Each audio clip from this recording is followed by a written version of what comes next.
You're listening to the Murphology Podcast. Thanks for tuning in to the Murphology Podcast. I'm your host, Kathy, aka Murph, and I'm here to share with you interviews about biking experiences from bicyclists who have pedaled to amazing places within the United States. Each week, we will get to know new people and explore great destinations to ride your bike. As you listen to these great adventures cyclists share, you may wonder, why haven't I done that yet? Well, with me today on the show is Megan Hottman. Hi, Megan. Hi, how's it going? Good. Glad to have you on the podcast today. Thank you so much for inviting me. I'm excited about this. Sure. Well, thanks to Pat Mabin, which I'm assuming that you know Pat pretty well through your recent adventures. Well, because of Pat, we got to say a shout out to Pat Mabin and to the folks at Primal Wear. But thanks to Pat, I followed Megan on social media, and I watched you reach an incredible feat of pedaling a spin bike for 28 continuous hours. I'm still I have to say it slow because it's just mind-boggling. I mean, completely mind-boggling. Yes, that was a big undertaking for sure. And of course, we're going to talk about that later. But then I discovered Megan is passionate about so much more than just being on that spin bike and doing that event.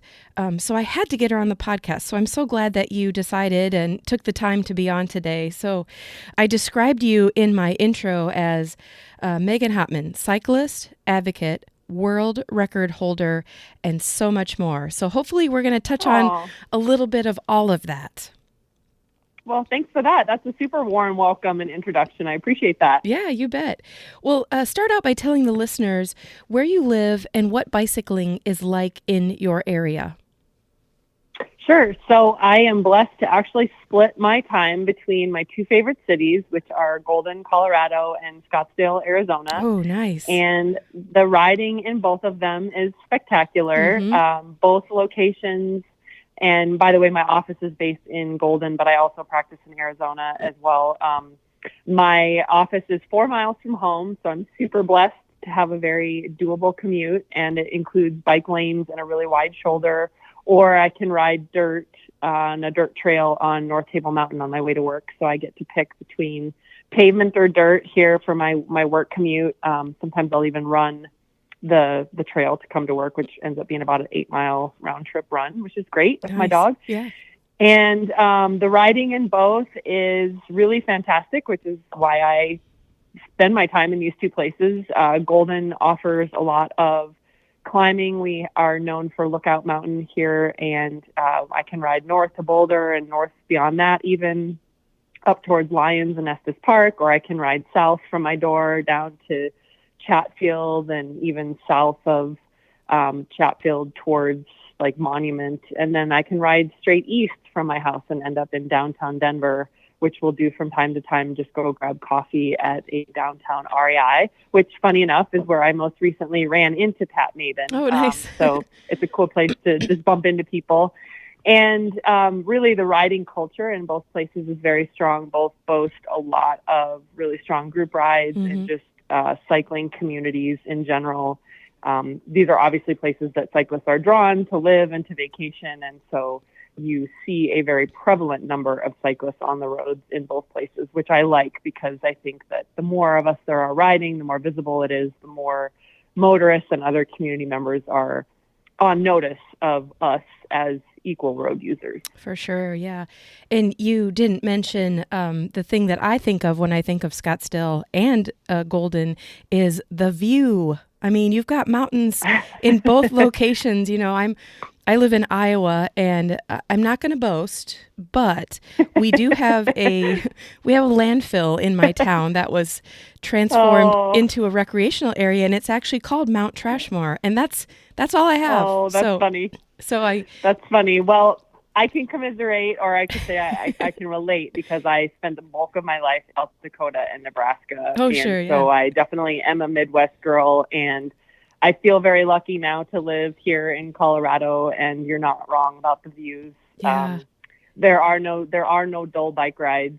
But that said, I will say the Midwest has something really special, which a lot of these bigger cities don't have, which is just the remarkable number of gravel roads and the absence of traffic that typically brings. I've done Dirty Kansas several times. I've done Gravel Worlds in Lincoln. I've done several gravel events in the Midwest region, and you really can't argue with the gravel situation there, which I assume you also have some access to where you're at. Yeah, total truth there. And, truth be known, I choose to live here in Iowa, so it's my own, it's my own fault that I get to look at a mountain of trash every day. But and well, the Midwest has the friendliest people you'll ever meet. Yeah. So you have that going for you for sure.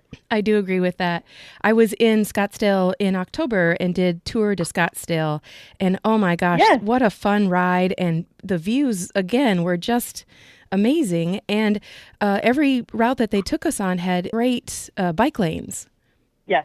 That is one thing I will say that Arizona and Scottsdale specifically has over my experience here in the Denver area and many places, including my long tenure in Nebraska, is the prevalence of bike lanes. The Arizona government in general, and I should say more specifically just city planning and the road crew planning situation down there, they really do prioritize bike lanes, and you're actually pretty hard pressed to find roads that don't have bike lanes down there. And it's really nice. That obviously removes a lot of the tension between cars and bikes.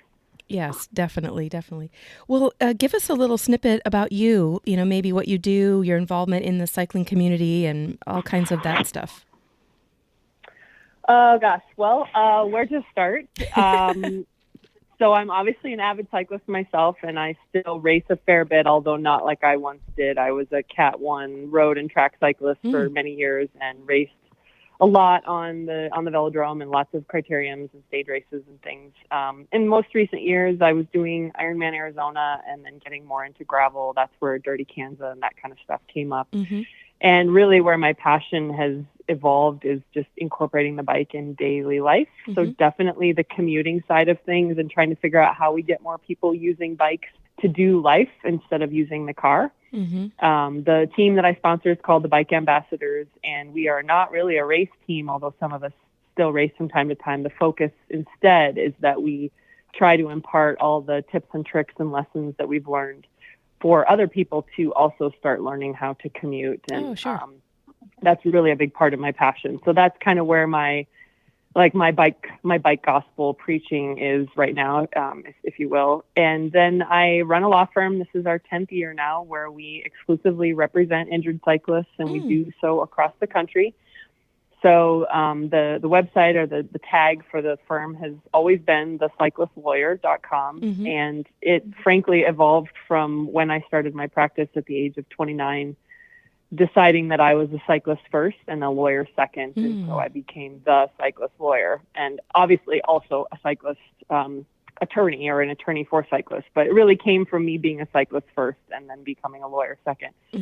And have just been very blessed to represent amazing clients across the country for the last decade, working really alongside many of those clients still to try and make cycling safer. So it's more than just a law firm that kind of churns and burns files and, is driven by the almighty dollar. It's been very much about the bike advocacy side of things and using a for-profit business to generate money to then funnel into things like People for Bikes, the world record that you mentioned, sponsoring events like Dirty Kansas, sponsoring groups and organizations that grow the cycling community. So that's been really fun and fulfilling. And so as you can probably tell, the theme throughout my life for the last 20 years really has been bikes. And it's definitely my community and where I tend to spend most of my time socializing and my dating life as well, So it's definitely a life theme. Yeah. And it's always nice to meet people who you have a hard time figuring out what they do for a living versus what they're passionate about, because it overlaps. You know what I mean? Like, you're into cycling and then that is also part of your job, but then you're also, doing the advocacy thing. I love that. Well, thanks. And I do have to be candid, and I will confess that this is an area where I have historically brushed over. I've been doing podcasts and interviews for years, and people do find this very interesting. And Outside Magazine did a feature on us, and Brian Gumbel had me on HBO Sports. And, it is super interesting. But I do have to be candid and sort of with the caveat, and something I've come to appreciate more in recent years is that it is wonderful to take something you're passionate about and turn it into your profession. There is, however, also a dark side to that. And I guess my advice would be to someone who's thinking about how to try and turn their hobby or their passion into a profession is just to be really clear up front about boundaries and sort of where the work starts and stops. Because I have certainly been guilty of letting the work blur to my personal life and my personal time. And the lines get so blurred that at times something that really should be fun and it should be recreational and a hobby really ends up just becoming an extension of work. And the danger of that is of course burnout, and just really checking in with oneself regularly on, is this actually filling me back up, or is this actually work that's dressed up like it should be fun, and in fact it's depleting me. So anyway, I'll just add that, because I don't feel that I've been, very, very candid about that historically. It's a double-edged sword for sure. And that's great advice to give somebody who, like you said, may be dabbling towards that. So that's awesome. Well, okay, so we have to talk about this amazing accomplishment in December. So you are a world record holder, which is just mind-blowing that I'm talking to somebody who's a world record holder. So you now hold the title of world record holder for longest static cycling class. So for people that don't know what static cycling is, it's basically being on a spin bike or a stationary bike. I already know because I saw it online, but in my head, when I first read that, I'm envisioning, remember the old school Airdyne bikes that like wrestlers used? The arms go back and forth, and the wheels like a big fan. Like that's what I was thinking. Like, that's my God, funny. 28 hours on that. But no. That's very funny. That's a great visual. Yeah. I have this like dark, dungy, like CrossFit gym impression in mind, or sort of very Rocky One-esque vision. No, that's funny. That would actually be an amazing world record to attempt. We should look into that. Yeah. Or at least it would be a good commercial. Oh, totally. Yeah. Yes. Well, we'd get arm workout too, which would be a plus for sure. But no, this was far more, modern. And really what it just included was, a cycling studio, being on spin bikes. So the things that we think about when we think about Johnny D or spinning, just the stationary bike with the flywheel and the resistance knob, and things like a spin bike that you would see in a gym or a rec center. Right. And we utilized a spin studio, a cycling specific studio. It's a national franchise called Cycle Bar. And that is the sole service that they provide, is 45-minute long indoor cycling classes for people to get their workout. And it looked and it was wonderful. It looked like a studio made for filming. Like, the lighting was amazing. And I'm sure that you did a lot of stuff behind the scenes, but like when I would watch you guys, reaching your goal, I'm like, are they actually in a warehouse in California that they've turned into a spin bike studio, or is it really a business? No, that's actually how the cycle bars are built out. One of the really fun things and ways that they keep their energy and their vibe so high is that the instructor has a panel of lighting options and music options. And then in addition, they have this feature where all of the bikes have power and data that is projected up on the screen. So there's a little friendly competition within the class itself as well. So we can't take credit for much of that. Our film crew had a few lights set up, but really that's just the way those studios are designed. And it did blend itself to really wonderful cinematography, which I'm happy to announce. And hopefully I can get the link to you soon to share with your listeners. We will have a TV episode that we made of the entire experience. My co-host, Ryan Avery, his profession is giving keynotes and breaking world records. And he has a channel called breakinghistory.tv. And so our episode will be up very soon. And they actually just recently won an Emmy for one of their more recent episodes. So they're really compelling. His whole belief is, yes, it's cool to go tackle a world record, but he always likes to partner it with doing something good for the local community. So in this case, he had already decided he wanted to break this world record. He wanted it to benefit some organization in cycling. He reached out to me last April and said, here's what I want to do. Are you interested in being involved? And who should we make the beneficiary? And I said, hell yes, count me in. I would love to be the instructor, because I've been teaching spin for 20 years. So that was kind of a logical thing for me to do, is to be the instructor and then also we definitely need to make People for Bikes the beneficiary because they are at the forefront of bike advocacy here in the country. That's for sure. And they're a Colorado-based company, aren't they? They are. They are here in Boulder, which paired well with, obviously, the event was here in Denver, and so it was very nice to have People for Bikes on site during the event. Several of their members volunteer. Their head of marketing was on site, and then we also had one of their staff members as one of the riders. So we got to work very closely with them leading up to it and during the event. Oh, very good. So you kind of gave us an idea how this idea was hatched, but how in the heck did you pull a team together? Like, did you like, it might be a few hours, you can do it, or did you just right up front say, all right, here's what we have to do? Yeah, no, I was very candid with people. From day one, we always knew that we wanted to go 28 hours. The reason for that was back in April, the current world record was 26 hours. We wanted to beat it by 2. In the meantime, in August, another group out of Australia actually broke it and went 27. So we were glad then that we had already planned on 28. Sure. And then I started asking people. That I would that I had raced against. I asked people who are still currently racing. I asked people who are what I would consider like very elite, former Olympian, former professional, current professional cyclists, people that I, in my mind, assumed would just jump all over this. And we were asking everyone to commit to helping with the fundraising for People for Bikes. And I was really, really surprised with how many rejections I got. And then I started just speaking openly about it just among my friendship circles and people that my spin classes and people who are just ordinary humans like myself who have day jobs, who are not professional cyclists, who just have a passion for cycling, most of whom have never ridden a bike even remotely close to 28 hours long. A few of us have done like 24-hour mountain bike races, or a few of us had done Dirty Kansas, a few of us had done Ironmans, but we're not talking about a group of people by and large who had done, like Tour de France or something like that. And what was really cool is that these, and I'm including myself in this when I'm saying these just really ordinary people with day jobs and kind of average cycling skill and fitness, they all started basically saying, if this is important to you, that's important to me, and I'm in, and count me in. And it was wonderful the way this group of people took shape. And then also Cycle Bar sent a handful or so of its, business attendees, people who do their spin classes. So a lot of these folks have never ridden bikes outside. They've only just ever done spin class inside, and some of them had never really done much longer than like 1 or 2 spin classes in a row. So needless to say, all of us were very nervous about how this event would stretch us. It was a very audacious goal for all of us.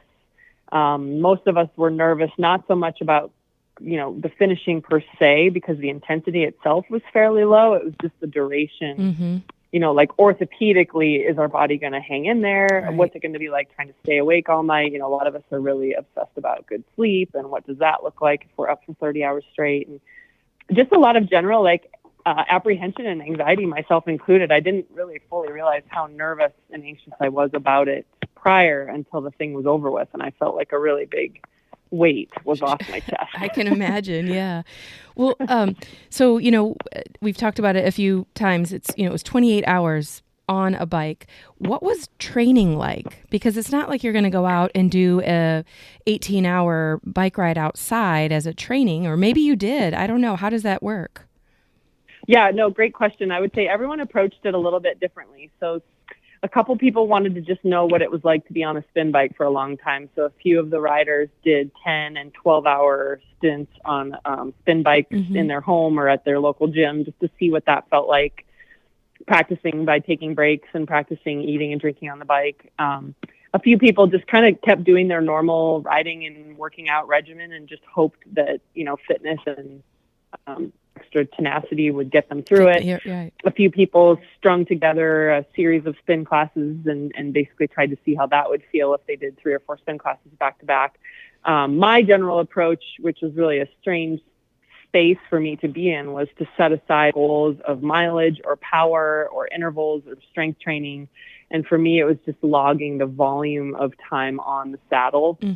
So, what most of us that compete would consider junk miles, really, where it's like zone 1, maybe zone 2, just mindlessly pedaling and just having your butt on the saddle and just getting used to being in that bike posture.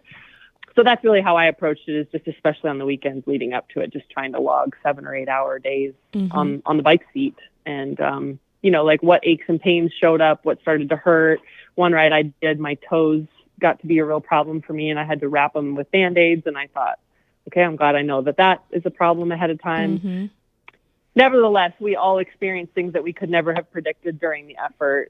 People had numb fingers. People had numb toes. There was a lot of like neck discomfort.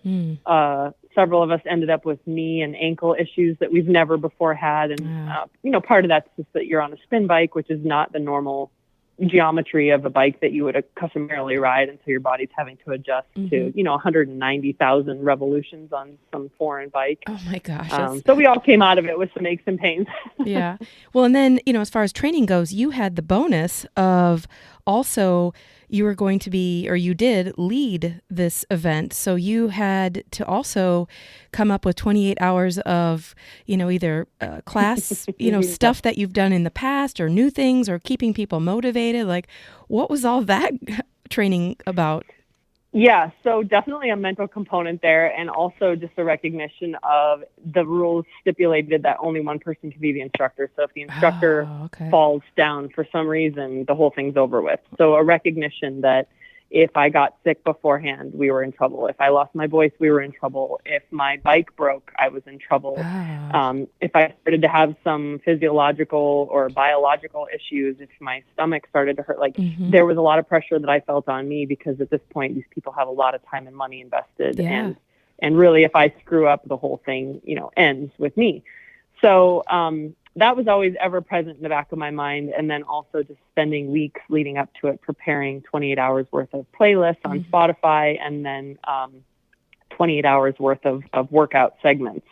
So luckily, like I said earlier, I've been teaching spin class since 1999. And for a bulk of my teaching, I kept a notebook where I wrote down all the workouts that I did. Smart. And I still had that. So yes, thankfully I could go back and kind of mine it to a certain extent, although, like I mentioned, we weren't doing super high intensity given the duration. So I had to kind of dumb down some of the intensity, but still maintain some structure, if that makes any sense. Yeah.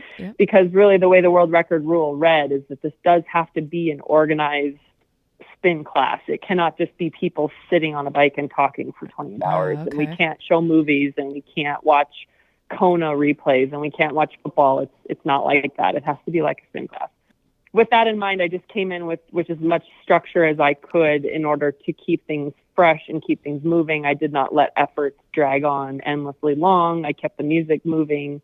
And what Ryan and I had decided to do up front was to break it into 2 and 3 hour segments, because the way the rules read, you earn 5 minutes of rest for every hour that you're on the bike. And knowing that people would want breaks that were 10 or 15 minutes longer, obviously that meant we had to ride for 2 or 3 hours. So that's what we did. We put together a ride schedule ahead of time so that the riders would know when they could look forward to a 10-minute break or a 15-minute break. And then I built the workout schedule accordingly. And we had themes for music, 80s, 90s, Kings of Queen, things like that for the different segments to keep it fresh. So after all those hours, are there any songs or any type of music that you don't ever want to hear again? No, luckily, the longest segment was only ever 3 hours. Although I will say it's funny when you start to listen to the 2000s for 3 hours straight, it starts to sound a lot alike, like Cranberries and Green Day. And wow, it's like, wow, you all were actually not creative at all. When you listen to it all in one block, it got very monochromatic, if you will. Yeah. Very similar sounding. So that got a little bit old. And the one other place where I kind of fell down a little bit was the segment that was supposed to be on movie-themed songs. I had delegated that to someone who basically just pulled soundtracks of movies instead of picking songs that we would know from movies. So it was supposed to have been like a trivia, which would have kept us engaged. And instead, once I kind of got into the soundtrack and realized that none of us knew any of the songs from these movies, I had to skip it and kind of call an audible and pick another playlist. So, but other than that, it went pretty well. And I think people were pretty happy with the music. It was really fun, especially in the overnight hours, when songs would come on that people knew really well and would be singing along, which was fun. Yeah, music's always a good motivator, and luckily it really can be. And luckily they let you have music because you think about most, if you're going to do an Ironman, you probably train to music, but then on the actual event, you're alone with your thoughts. That's right. No, thankfully, and like I said, the Cyclist studio is set up with cool light settings, and I'm basically the DJ on the spin bike. I have two iPads to my right where one controls the atmosphere and the lighting, and then one controls the music and sound. And so I could modify all that kind of stuff to keep it sort of ever changing and fresh, and really made a point during times that we were recovering or off the bike completely to kill the music entirely, to give people kind of that mental break from the loud music for so long. Yeah. Do you recall any event highs or lows that you're just like, oh man? Oh, for sure. Oh yeah. Yeah, the overnight hours got really ugly, and if we could go back, we would do this differently. But one of the things that we did that ended up being a troublesome scenario was that we did three-hour segments back to back in the overnight stretch, and that really put a lot of stress on people. Just for example, a lot of these men are used to getting up in the middle of the night and going pee, and now suddenly they're having to hold it for like more or less 9 hours with these short breaks.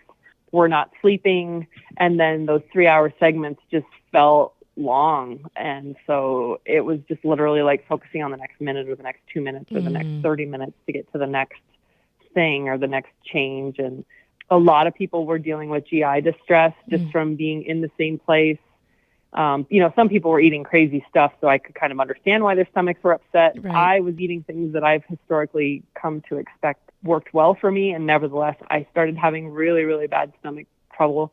Thankfully, we had an EMT in there, and he had some ginger, and he ended up passing that around, and that saved a lot of us a big time. Ooh, that was okay. Within an hour was a game changer. So that brought a lot of us back from the brink, and people were dealing with knee and back stuff. People could hardly walk.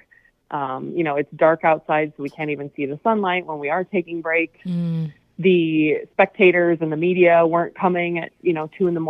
It was just a very low. It was a low time of the thing for sure. Yeah, I can imagine. Actually, I can't imagine, but I'm listening. I'm hearing you. Well, so fast forward to, making that 28th hour. Do you remember how you felt? I got to watch you guys, cheering, and I was floored that most of you were able to even get up and cheer after that long sitting. But do you remember how it felt? Yeah, for sure. I would say we all kind of got our second wind a little bit too soon. And what I mean by that is we started to really perk back up and kind of feel as though we were almost done around 5 a.m. And that was obviously too soon to feel like we were done.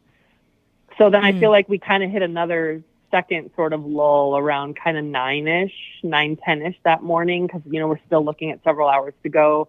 And then the TV crews and the film crews, a whole bunch of extra volunteers showed back up. Ryan started talking us through how the final part was going to go in terms of how we comply with the rules. At that point, the Guinness representative is on site. He's watching us, and we're trying to really run a tight ship. And, we could see the end, and it's daylight now, so we could go stand out in the sun when we were taking our breaks.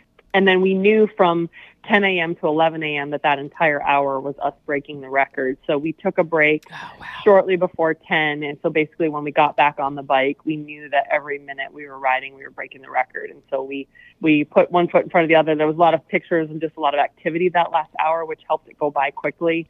And then we did our final countdown and kind of staged for the film crews and the photos. And there was a bunch of confetti, and people brought donuts, and that was fantastic. Yeah. And then I was really, really ready to get out of that room. I can imagine. And I'm sure everybody wants to know, or at least I want to know, but what was recovery like? I mean, first of all, you had to figure out how to get your body to go to sleep. Yeah. And then, I'm assuming you probably spent a lot of time in some compression boots and, really making your body get back to normal. That all sounds really smart, actually. And that's what I should have done. So, the thing ended at 11. By the time we hung out, did photos and everything, it was probably about noonish on Monday. It felt like a time warp. It felt like we'd gone in at Thanksgiving, and suddenly it was December 3rd. it was really Sure, disorienting. yeah. You know, it's like the middle of the day on a Monday and the whole world has no idea what you've just done. And just super disorienting. And all of us had these crazy notions that we were going to go like coach a basketball game, or I was supposed to chair a board meeting that night, and so was going to go into the office for a few hours. You know, we all thought we were going to go do things. And then as the afternoon unfolded, I kept bouncing into walls in my house. I kept knocking stuff off the walls, like bouncing into my like door frames and stuff. My sense of perception was way off. And what I was trying to do was stay awake so that I didn't screw up my sleep for that night. So I stayed awake until like 7 or 8 o'clock and then went to sleep that night. And so then I woke up the next day and get back to work because we had all just been out of work for the Thanksgiving break, and I was feeling behind with work, and this world record was really distracting leading up to it. And so a lot of us just kind of like got up and showered and went to work and thought that we'd be fine. And I think for the first day or so, adrenaline kind of carried us, and then the wheels just fell off. I mean, the wheels just fell off so hard. And just all of us, I think, also just dealing with a little bit of post-event depression, right? Where there's just this huge buildup, and then suddenly it's all over. And this thing that you've been looking forward to, and like all the endorphins and adrenaline and everything are done. And just being kind of sad about it and feeling like, well, that's not how I should be feeling. And kind of beating yourself up for that, in addition to being really fatigued. Well, so then I went out and did a bike ride with some friends that next weekend, and my knee and my ankle was still really bothering me. So I kind of just laid low a little bit, and then I tried to do a 12-hour mountain bike race. And that was a problem. That was a really big problem. And that's when I finally appreciated, like, Megan, you're in a bigger hole than you realize. And so I pulled the plug, and I basically didn't work out for the last 2 weeks of December, and just lots of yoga, lots of napping, sleeping 10 hours a night, and just like getting real with myself about how much this had put me in a hole. And I think everyone else did too. We had our celebration party on December 19th, and people were still dealing with various maladies of numb fingers and neck, and someone had seen the orthopedic person for their knee, and, you know, we were all in kind of various stages of breakdown still. So, it was more significant than we appreciated, I think. Well, any shout outs you want to make for, people that helped you or anyone out there? Oh, absolutely. So first, I mean, obviously Cycle Bar, the way they opened up their home to us, and just really, I mean, we took over that place. We trashed it. We left it full of graffiti, and they were just wonderful hosts. And in fact, I'm really excited to go back to instructing and teaching some spin classes there. I've really missed it, having not taught for the last couple of years. So I'm excited to join their family as an instructor. Definitely People for Bikes for coming alongside us and giving us, you know, a purpose behind all of this, and really helping us kind of elevate the ask of our community to make cycling safer. This is one of the most dangerous years for cycling in Denver. Historically, we had, I think, 7 cycling deaths here this summer. And so having their visibility added to this, and just the media and the press that they added was really great. And then Champion System, based there in Lincoln, Nebraska, provided us with our apparel. And so we had these amazing cycling kits, and they came alongside us as a supporter, as did Crafted Energy, a really great energy bar out of Phoenix. We also had chamois butter on board, keeping our butts adequately buttered up, which is imperative. Sure. And some friends at M&M Mars sent us a bunch of candy, which I really appreciated. And, we just had so much support from so many different sources. It's almost impossible to list them all, but really, I think the biggest thank you is going to go to Breaking History and the film crew when we finally have this documentary that we can show, and keep kind of using this event to continue elevating the importance of cycling safety. Well, man, kudos to you and your crew and your team, and it's pretty amazing to do, this world record. So congratulations. Well, thank you. I really appreciate that. It's fun. It's fun to have it in my rear view, although I will say that Ryan and I have plans of breaking a few more world records. They are not cycling specific right now, but we do have one that's up for later this year, and I'm excited about that too. So, it's always important. I feel like one of the biggest ways to be successful in life is not just to have a sense of purpose, but always have a goal that you're working towards, and just have something on the horizon that, excites you and lights you up. Yeah. So, for me at least, that really helps. A quick interruption to tell you this week's podcast is sponsored by Lizard Lips Lip Balm. These great lip balms contain natural ingredients, come in a variety of flavors, and you can choose certified organic or balms with sun protection. Check it out at lizardlips.net. Now back to the show. Well, and speaking of goals, I saw somewhere on your social media that you logged over 5,000 miles on your bike in 2019. And I was wondering, was that a goal you set out to make, or what motivated you to be on your bike for over 5,000 miles? So I think I was right around 7,100 last year, and wow. That's pretty standard. It was usually between 7,000 and 10,000 a year, especially when I was racing full time. And then in 2018, I set a goal for myself to ride 10,000 miles, which was a pretty audacious goal for someone who's not a professional cyclist anymore. And that was a really big goal. That hung over me on a daily basis for all of 2018, because you cannot let too many days go by without riding and still make that goal, or at least I couldn't. When 2018 ended and I successfully got the 10,000 miles, I decided I didn't want to do that to myself again in 2019, but my goal was to ride more miles than I drove in my car. And unfortunately, I was really good up through about October. And then unfortunately, November, December, I ended up driving and ended up with 9,000 miles on my car and 7,100 miles on my bike. So I fell short. So this year, my goal is to ride 8,000 miles, but also have that be more miles than I drive in my car. So my approach to this is I'm going to try and calibrate every month. So do an odometer check and a Strava check, see where I'm at. And if I'm ahead with bike miles, great. And if I'm ahead with car miles, then basically the car is going to need to sit for a little bit while I catch up with the bike. And that's kind of how I'm going to approach it. Well, and obviously with that sort of goal, you ride year round. So do you have a variety of bikes that you choose from, based on where your location is or your road conditions or weather? Yeah, definitely. At one point, my stable had grown to 16 bikes, and it was just out of control. And it was like a bike for every single different thing, gravel, cyclocross, road, track, triathlon, commuter bike, a couple mountain bikes, full suspension, hardtail. It was out of control. And so I really, I've been in this space of simplicity and no clutter for the last couple of years. And with that, I've been gradually selling off bikes and really kind of getting down to what are my core bikes for my core uses. One game changer for me has been the addition of an e-bike. And I didn't realize, I did not expect to enjoy it as much as I have.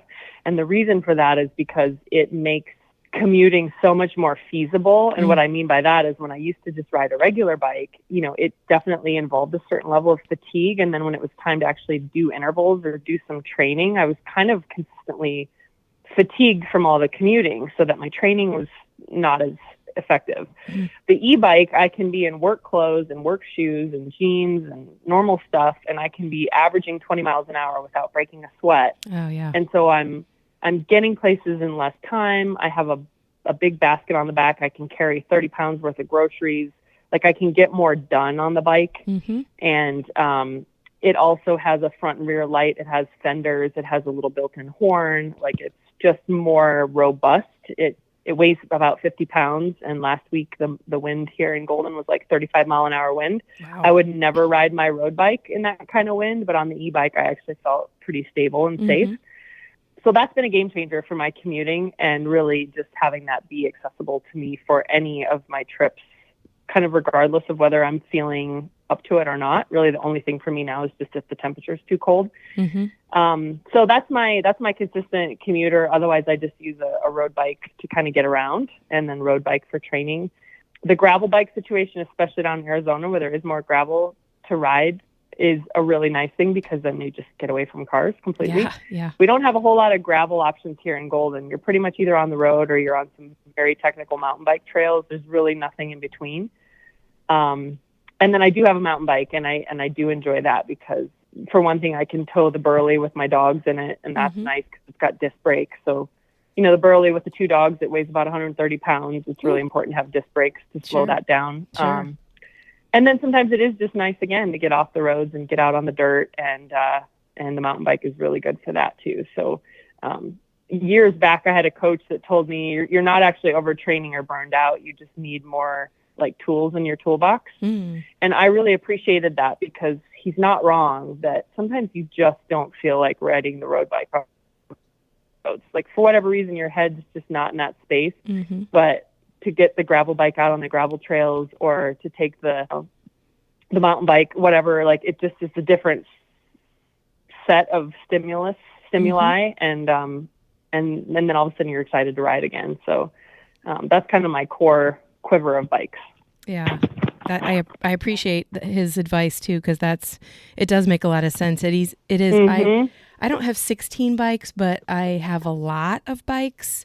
But I'm like so attached to them. I would have a hard time selling. But it's nice to have, like the fat bike when it's snowing, or the road bike, or the touring bike, and like exactly what you said. And e-bikes on my list. I just haven't taken the plunge yet on that one. But so when I'll tell you, I actually. Oh, go ahead. No, go ahead. Go ahead.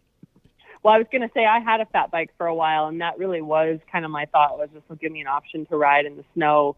And what I kept finding was that here in Golden, for it to be decent enough to ride the snow on the fat bike, it had to be really cold, because as sunny as it gets here, it gets slushy really quickly. Oh, sure. And so I just wasn't riding the fat bike, because if it was that cold, then it was typically too cold for me to be out. Yeah. I'll draw the line really just on temperature. And anyway, I'll ride anything, but if I'm cold, I'm in trouble.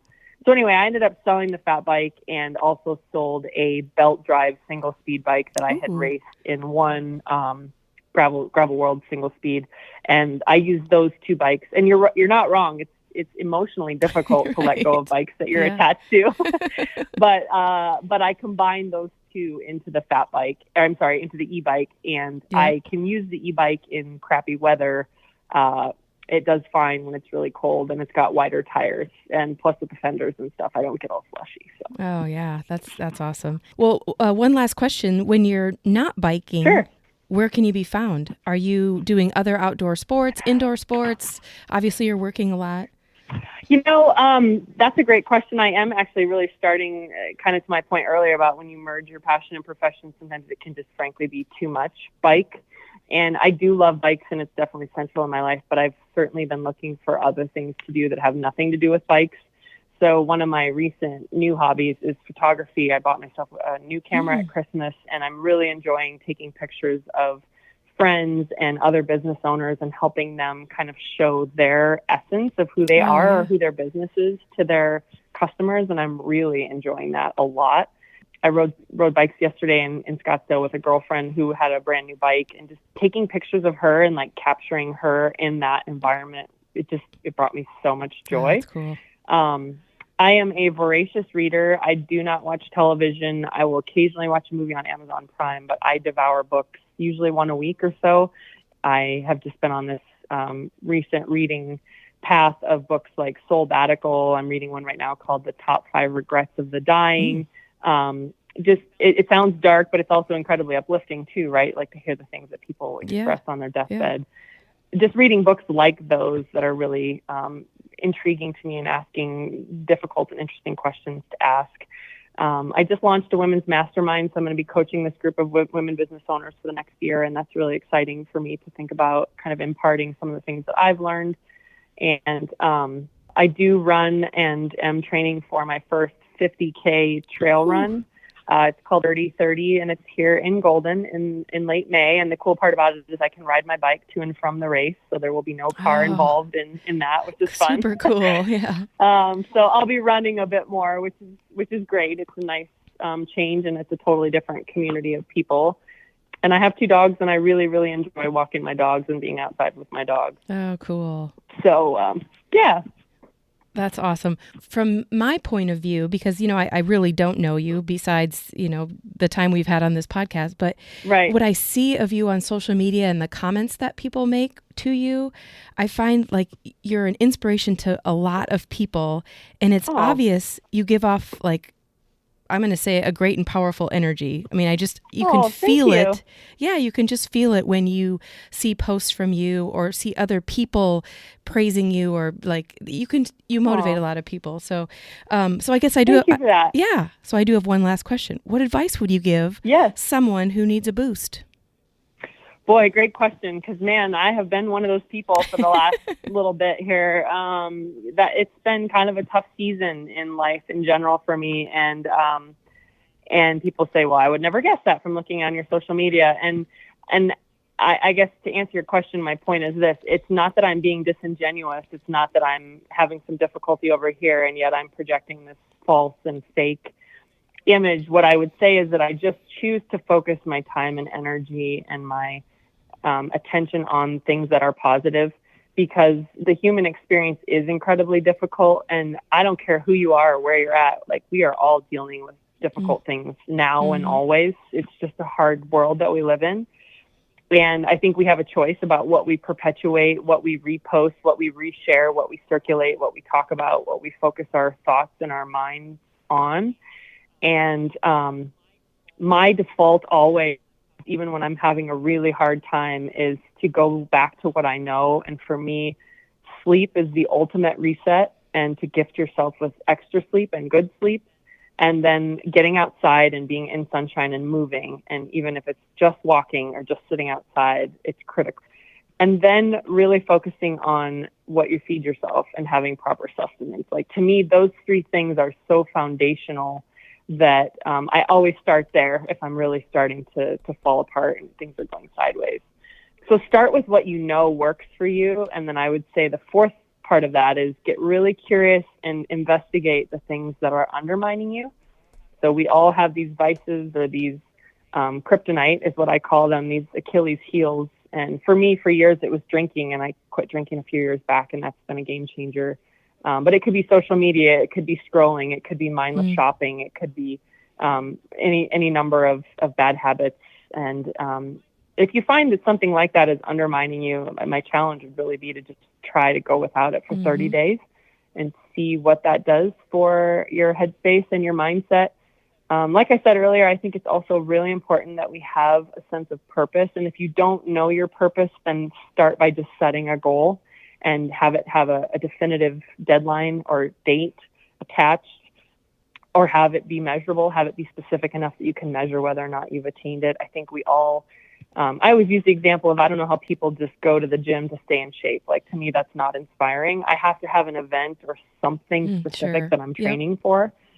And kind of similar in life too. Like, I don't think that any of us really thrive in a space of, oh, I just want to live a happy life. I mean, yes, we do, but what does that actually look like? And getting really clear and specific on what we're working towards, which is why I do talk openly about, funerals and end of life planning, because it's important for us to know really what the end game is and what we're working towards and what we're hoping to accomplish in our short time here. So I get pretty focused, hyper-focused at times about making use of the short life that we have. But to me, that's how you combat getting stuck in this sort of endless swirl of confusion and feeling like we don't matter, or that we don't have impact, or that we're not making a difference.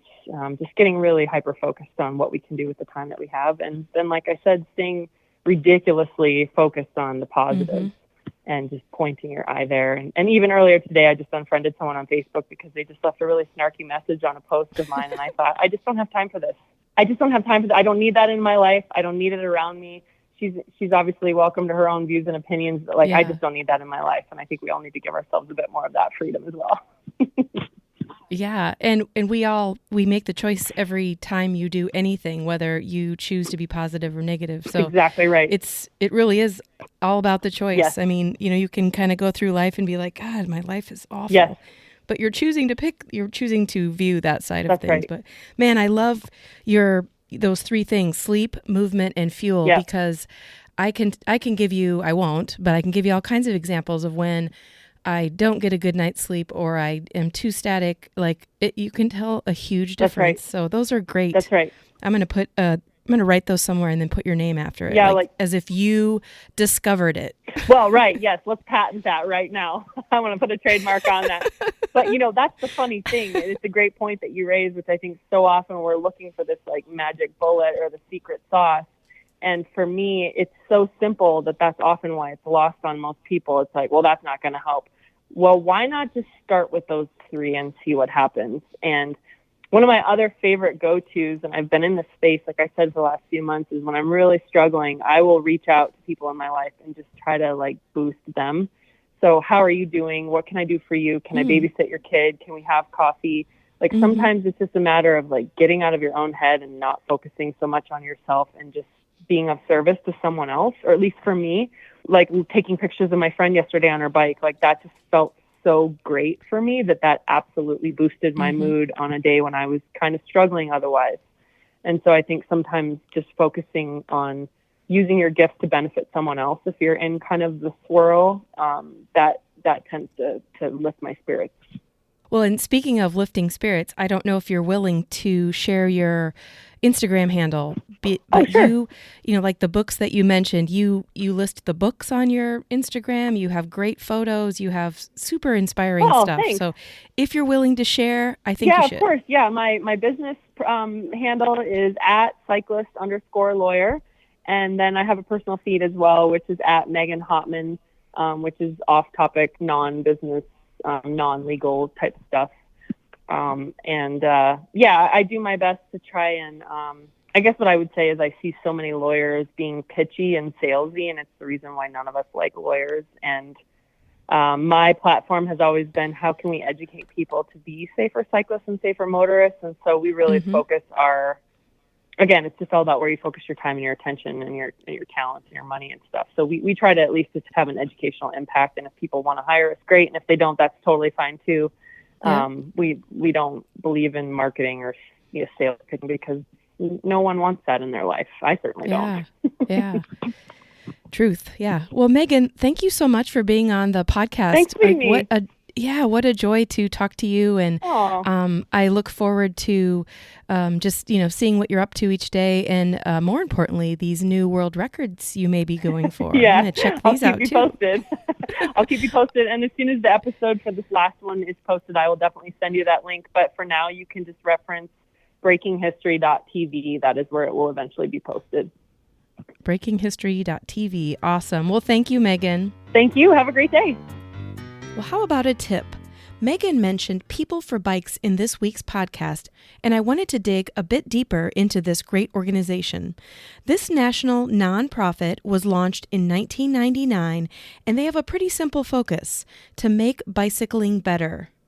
People for Bikes includes both an industry coalition of bicycling businesses as well as a charitable foundation. They spend millions of dollars making bicycling better. This includes community bicycling projects like Safe Routes to School for Kids, and also involvement in great organizations like the League of American Bicyclists. The People for Bikes website is full of bicycle-related information, including important policy news, as well as fun information like trail riding, city riding, and just general info on places for bikes. They work on things you probably think about, but don't have the time or knowledge to act on. This includes federal, state, and local pro-bike laws. Many of the decisions made in Washington, D.C. affect bicycling at our local level, and People for Bike reps are on the front line, meeting regularly with Congress to promote pro-bike legislation. They also have a big campaign to pass progressive e-bike laws in every state. They stand up for us cyclists, and they explain how people and places benefit from bike rides. I've been lucky enough to meet and ride my bike with Doc B from People for Bikes. Shout out to Doc B. So Dr. Jennifer Boldry is Director of Research, and she looks at data, lots and lots of data. She researches, measures, and quantifies how and why bicycling produces positive outcomes. Outcomes meaning happier and healthier people and communities that become better places to live. Keep up the incredible work, Doc B. I've also had the great pleasure to work with Eric Brodell, the engagement manager. He heads up a cool series of events across the U.S. called Draft Meetup. Hopefully draft meetups exist in your state. If they do, you must go check out the next draft in your area. You can check out more information about draft on the People for Bikes website, peopleforbikes.org. You also need to check out ridespot.org. This is a People for Bikes app that is super simple to use. It's a great resource for finding bike routes and rides in your area, as well as info about your community. It's an awesome tool to use when you travel to new places and want to jump on a bike. So check out ridespot.org and add that app to your phone as soon as possible. So overall, peopleforbikes.org is a great place to go for so much bike-related information. And the best part, it's free to join. peopleforbikes.org. If you're for bikes, you should join People for Bikes ASAP. That's this week's tip. Go to your favorite podcast platform and please subscribe, rate, and review the Murphology Podcast. Also, check out murphologypodcast.com to find all kinds of great info. And if you have a topic, email me at murphologypodcast@gmail.com. I appreciate your time today, and thanks for tuning in to listen to this week's episode. I'll leave you with this quote from the Unwritten Book of Murphology. This quote comes from Joe Duncan. If you're going to quit anything, quit being lazy, quit making excuses, and quit waiting for the right time. Think about it.